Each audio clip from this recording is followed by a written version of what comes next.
What's going on, Knights of Vex? Finally, after months of grinding this endless conquest, we are finally able to unlock Maz Kanata and hopefully be the conclusion to the pirate era for a long time. No offense to the pirate era, but I'm ready for some new stuff. But it doesn't mean this character is going to be bad. I'm actually really excited for this character, specifically in Grand Arena, because her Omicrons are really massive, and it's going to change the meta going forward, adding a huge wrench to our rosters, and it's going to deviate our plan of what we use on offense and defense. Really excited for this one. Going to talk about a lot of things today. We're going to talk about her abilities, her modding, her Omicron priority, all going to be discussed today to help guide you on a path that if you guys don't have all the Omicrons available, maybe you start with the first one and then lead to the next few. And my recommendation at the end, that what I will be applying on day one for her. So we're going to talk about all of that today, guys. So I want to quickly just go into the game before we head into the graphics. Maz Kanata is going to be the final conclusion to the pirate faction, and she's finally also going to complete the team of the leftover pirates that were not that good in the meantime. So Maz Kanata finally going to be unlocked. Conquest character, 3 Omicrons. And we're going to talk about everything in terms of her abilities and all of that. But quickly, I want to show you how many different tags she has in her kit. It's insane. She's a leader, pirate, scoundrel, smuggler, unaligned force user, and has the Order 66 raid tag. So many implications for this character. Going to be used for many different types of teams, possibly, but definitely her home is going to be with pirates. And early on, just to talk about early team comps, just preliminary, I think that her natural home is going to be, for now, her the leadership, Ethano, Kix, Quighold, and then maybe the 5th being Sanastaros, specifically with her Datacron. I just unlocked it today, and I'm hoping that her AoE Fear could be pretty good. So that is going to be the early team comp I'm going to be recommending for her. Just getting it off the bat, you're going to need the new pirates to make her usable with the pirate faction. She's got a great pirate synergy. That's the early team comp that I'm going to be predicting that we use just for now. Maybe SM33 goes with this team. I have no idea. We're going to have to test it, but that's just preliminary. But what I want to do now is I want to get into the graphics to talk about her modding, because I think there's a very clear way of where to go. So just to talk about the mods, I think she is going to be a character that's going to want speed. I looked at her mastery gains. It's critical, avoidance, and accuracy, I believe. So she doesn't have any crazy ramping damage at the moment that we know of. So I don't think she's going to be a damaging character. I think she's full-on support. You want her to take many turns as possible, stealing that profit to help you get to those death mark thresholds, helping buff your team with all the profit. So what I'm recommending for her is going to be speed, with either a health set, which is what I am doing, or possibly a potency set, and I'll get to that for a second. But for now, I think trying to make her as tanky as possible and making her survive is really key, because she's not going to be the damage dealer on the team. She's mostly meant for utility purposes. You want her to live. So I'm going to go with a very tanky Maz Kanata. And possibly, if I can find the Datacron, the mod for my cross with some potency, I think the potency will be helpful for her basic ability, because she applies healing immunity and pinned. If there's a Sith enemy, it cannot be evaded or resisted. But if it's not a Sith enemy, it can be resisted. So what I want to do is make sure that pinned debuff lands. And if you're not familiar with what pinned is, I'm going to add a little bit of a snippet here. Pretty much, you can't gain bonus turn meter and you have minus 25% speed. It doesn't stack with breach or speed down. So that's a pretty good buff or debuff on a basic ability. I do like that a lot on Maz. So for me personally, speed set, health secondaries, either potency secondaries if you have the mods, HP and protection on the primaries, potency if you want to be able to land the pin, and just fast as possible. I'm recommending over at least 330 speed.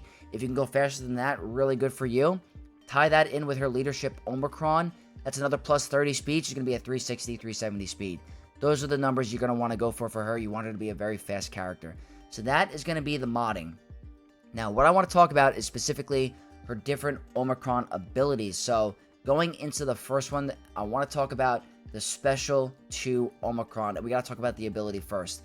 So this one reads, or it's called Keeper of Secrets, and it is Maz steals stealth, resets its duration, and grants it to all non-tank pirate allies, and she steals 1 stack of profit that she granted to enemies for each enemy until the end of the encounter. So she's stealing profit, she's stealing stealth, giving it to all your allies besides your tanks. If all allies are pirates and there are no Galactic Legend allies at the start of the battle, Inflict all enemies with 3 stacks of Expose for 2 turns, and the target enemy's cooldowns are increased by 1. So that's a pretty good ability. That's pretty good. You're giving them Expose, which is extra damage for your team if you hit them, and cooldown increases are always really strong mechanics in this game. The Omicron reads, while in Grand Arena and there are no allied Galactic Legends, meaning no Hondo Onaka, none of the other ones like no Unaligned Force users, no Ray or SOKR. If all allies were Pirate at the start of battle, Maz steals an additional stack of profit she granted to enemies for each enemy until the end of the encounter, and all enemies have their cooldown increased by 1 instead. That to me is really strong. So think of like Queen Amidala's ability where she does her big like this. She's increasing all their cooldowns. This is somewhat similar. She's doing the same kind of thing where she's increasing their cooldowns. It's like a massive AoE cooldown increase, but it's also got greater implications because you're stealing profit, which is going to really benefit your team. The next part reads, if the target enemy had lost all 5 stacks of profit given from Maz, death mark them until the end of the encounter, which cannot be copied or dispelled. Just so you know, death mark is one of the strongest debuffs in this game. You deal massive damage to them, they can't get revived, and it's just, this one is permanently locked until the end of the encounter. That's insane. There are other death marks in this game that expire after a certain number of turns. This one is till the rest of the encounter. That is very strong. You get death mark on your team, it's staying there till the end. So that's really good. If the enemy already had death mark, set target enemy to 100 max health until the end of the encounter. If target enemy was a Galactic Legend, inflict them with Armor Shred instead, which can't be dispelled until the end of the encounter. So that makes it more balanced. Obviously, they don't want you to be able to get death mark or instant kill or set the max health to GLs to 100. I guess that's the balancing purpose. But not all teams that are really that good are always GLs. So this is a very strong mechanic. The death mark, the 100% max or the 100 max health flat, which is they're gonna die with an auto attack. It is really good. So this Omicron is very strong. We're gonna talk about it more later, but pretty much that is the first Omicron in her kit. The second one is her leadership, which is Pirate Queen. The regular text of the leadership is, at the start of each encounter, and if there were no Galactic Legend allies, all Pirate and Smuggler allies are immune to fear and they gain Foresight for 1 turn. That to me immediately screams anti-Sith Empire synergy. So being immune to fear is very good, and the Foresight is also good for opening plays you'll see later. Whenever Maz Kanata gains a stack of profit, all other Pirate allies gain 1 stack of profit until the end of the encounter. She's helping spread the profit. They gain massive benefits from profit in their kit. Whenever a Pirate ally with Retribution uses a basic ability, they ignore that enemy's protection. That's good synergy with Kix and Ithano. I'm pretty sure they give Retribution in their kits, so that's really good. Whenever an enemy attacks out of turn, all Pirate allies gain 5% turn meter. There are so many teams that attack out of turn, so they're going to constantly generate turn meter to the Pirate allied faction. Really good text. If there are no Galactic Legend enemies at the start of battle, if there is an enemy Sith, Pirate allies take reduced damage from % health effects, and whenever they target an enemy Sith with an ability, they deal 300% more damage and ignore protection, and at the start of each Sith enemy's turn, all Pirate allies gain Foresight for 1 turn. So, immediately, that's shutting down a lot of Sith teams, and really specifically, I think it's going to affect Bane a lot, because Bane doesn't do very well with Foresight. He needs to be able to go through that Foresight. His middle ability does not hit when Foresight is up. His second special also not going to work. So Foresight is huge against Bane. That's without the Omicron. With the Omicron, I think this is going to be really good. While in Grand Arena, and there are no Galactic Legend allies, Pirate and Smuggler allies gain 30% max health and max protection and 30 speed. So that's the speed boost that I was talking about. Whenever a Pirate ally scores a critical hit, they gain 5% tenacity until the end of the encounter. Stacking ramping tenacity with no cap is really strong, because if you can't land a debuff on the team, it could shut down many counters. If a Pirate ally is instantly defeated by a non-Galactic Legend enemy, Ahsoka, Cat, Jedi Knight Cal Kestis, that enemy is death marked for 1 turn. And we just got a sub mid-video. Thank you to Steelhawk for the sub. Really appreciate it. That enemy is death marked for 1 turn, which cannot be copied, dispelled, or prevented. If a Pirate ally uses an ability on their turn against the enemy with this death mark, they instantly defeat them. So pretty much, if you're getting instant defeated by a enemy, they're getting instant defeated the next turn. It's almost a guarantee. So Cat, Jedi Knight Cal Kestis, they're going to get death mark and they're going to die very fast. So that's pretty much anti-synergy for them. The last part is pretty good. The condition of no Galactic Legend enemies at the start of the battle is removed on this ability. So that is pretty much saying if Sith Eternal and Bane are being used together, it's no longer turned off. It's literally there for both Sith Eternal and Bane combined. It might shut down the counter. I'm being honest. She has really good anti-Sith synergy. The leadership Omicron pretty much says, okay, Sith Eternal Bane or Bane by himself is not going to work, or pretty much, I don't know yet, we haven't tested it, but a lot of Sith enemies are going to struggle against this team. That's the leadership Omicron. I think it's really strong. The next and last one is going to be her unique, and this one is Ancient Wisdom. The regular text reads before the Omicron, the maximum cap for profit is removed from Maz, so she's going to have unlimited profit possibly. At the start of battle, and if all allies were pirates, Maz gains 100% counter chance and 75% critical chance until the end of battle, and 20% max health protection until the first time she is defeated. If there were no Galactic Legend pirate allies or enemies at the start of battle, at the start of Maz's turn, first turn each encounter, grant all non-pirate enemies 5 stacks of profit, which cannot be prevented until the end of the encounter. Whenever Maz critically hits an enemy, she steals a stack of profit from that enemy until the end of the encounter. Whenever an enemy loses all 5 stacks of profit, Maz gains a bonus turn. So it's important that you land crits.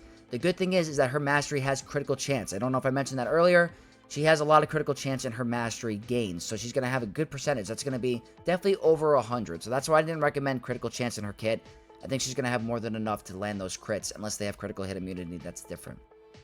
But that's pretty much the text prior to the Omicron. The Omicron reads, while in Grand Arena and there are no Galactic Legend allies, Maz gains 5% mastery whenever she gains a stack of profit until the end of battle, which is pretty good, but she's also, I don't know if her mastery is going to make a big difference in terms of like damage or anything like that. So obviously mastery gain is really good. She's going to have a lot of critical chance going, but if it was an attacker, I think it'd be way different. I'd be like, this is way more important, but still the mastery gain is great. Whenever an enemy loses a stack of profit from Maz, they also lose 5% offense stacking, max 25%, and 5 speed, max 25 speed until the end of battle. So pretty much the cap is going to be 25% offense and 25 speed is going to be the max that they are reduced, which is pretty significant in terms of damage. And the speed, 25 speed, it could make a difference in the end. It's not drastic. It's not like 25% speed. It's 25 flat speed. So maybe it affects some matchups.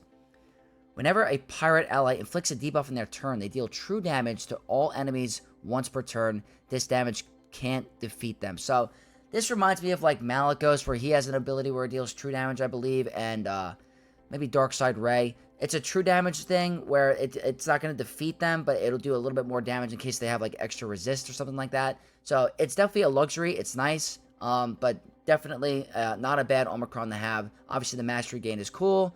The lowered stats for the enemy team is great, and the true damage really, really good. So those are all 3 Omicrons. Now, what I want to talk about in the next slide is my recommendation for the Omicron Order. And then after that, I'm going to talk about what I will be doing on day 1 personally on both of my accounts. So let's go right into it. This is going to be Vexitron's Omicron Order for Maz Kanata. And I think the first one you're going to want to go for, guys, is going to be, spoiler, Pirate Queen, which is the leadership. I think the extra health and protection stats and the increased speed is really, really good.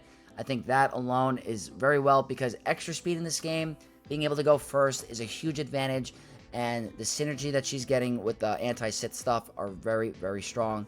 So I do think the Pirate Queen one is number 1, the leadership. I just really like the speed bonus, and I think it's going to be really good. And if you are facing a character that has an instant defeat, being able to get that death mark on them and instantly defeat them will either shut down that counter, ruin the banners, and make it very good for you. So I think the leadership is very, very good.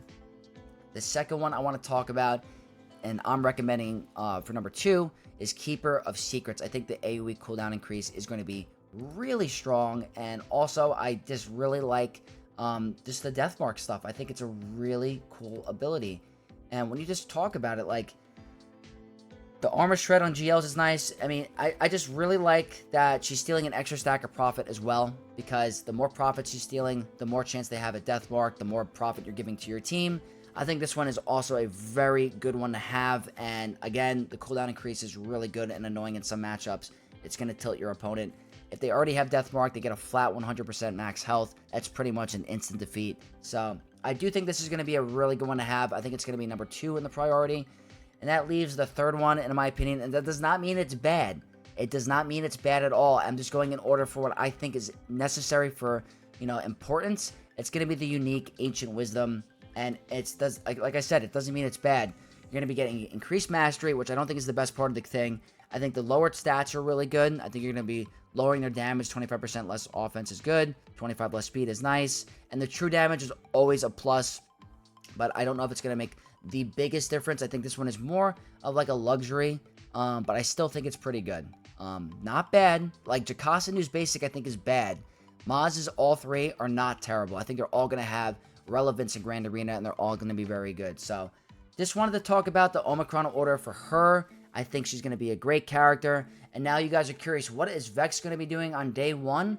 Well, my main account, guys, I will be applying all 3 Omicrons to this character. I have a huge stockpile, and I think any character that has a GAC Omicron is really exciting. And I do think that there is potential for this to really cause headaches for a lot of players. If you guys are running short and you don't know what you want to do, try to apply the first 2. I think the first 2 are the most important, and the luxury is the third one. But again, it's really dependent on where you are in the game and where your stockpile is. You got to make sure the pirates are up and running. You have the pirate team at Relics. We also have Relic Delta coming, so that could also make massive implications to the Relic difference. So this is all dependent on where you are in the game. I'm not going to say stop a farm, but if you worked this hard for a Conquest character, you're farming the pirates, or you have the pirates done, I'm recommending complete the team with Maz. She's going to be a great Grand Arena character and have use in other game modes as well. She's also an Order 66 team, so we're going to have to see how she performs in the raid for Order 66. But that's pretty much my recommendation, guys. I went over the team, the modding, and the Omicron Order. Let me know what you guys think about Maz Kanata. Do you guys think I got this right? Do I got this wrong? Which Omicrons are you going to apply first? Let me know in the comments down below. And I'm very curious about your opinion. I really want to know what you guys think about this character. I'm personally very excited for the next Conquest character. I think Chimera is going to be really fun. But again, that is my recommendation for you guys. I hope you guys enjoyed this video. If you did, leave a like, comment down below. And for more content, subscribe to the channel to become a Knight of X. And I'll see you guys in the next video. May the Force be with you all.